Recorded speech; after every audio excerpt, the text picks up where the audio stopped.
নমস্কার। আগামীকাল ভূত চতুর্দশী। তো কয়েকটা জিনিস মেনে চলার জন্য আপনাদের অনুরোধ করছি।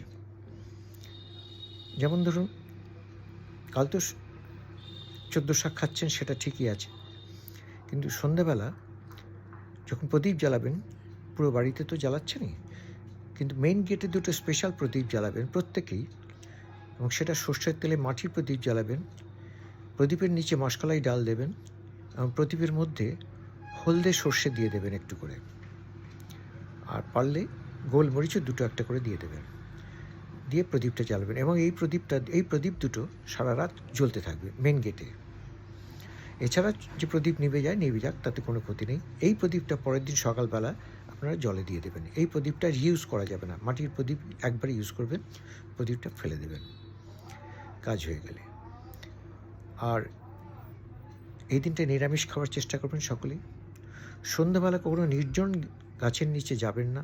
বিশেষ করে অশরীরী আত্মা যেসব জায়গায় থাকে, যেমন তেঁতুল গাছ, ডালিম গাছ, এরকম নানা গাছ আছে, সেসব গাছের নিচে যাবেন না। অশ্বত্থ গাছের নিচে পুজো দিতে গেলেও সাথে লোক নিয়ে যাবেন না, অবশ্যই সাথে থাকবেন, একা থাকবেন না। শ্মশানে গেলেও আপনারা কেউই একা থাকবেন না। নির্জন জায়গায় যাবেন না, শ্মশানেও একা থাকবেন না। কোনো কারণে যজ্ঞ করতে গেলেও একা যাবেন না, ফাঁকা জায়গায়, সাথে লোক থাকে যেন। আর কি বলবো, নিরামিষ খাওয়ার চেষ্টা করবেন এই দিনটাতে। অবশ্যই নিরামিষ খাওয়ার চেষ্টা করবেন।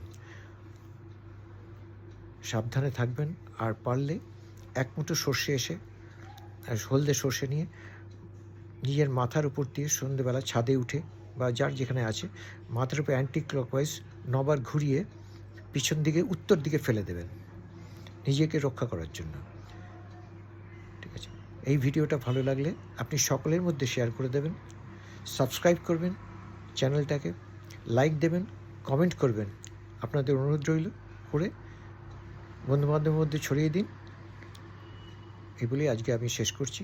পরবর্তী ভিডিও আগামী আবার দেব। নমস্কার।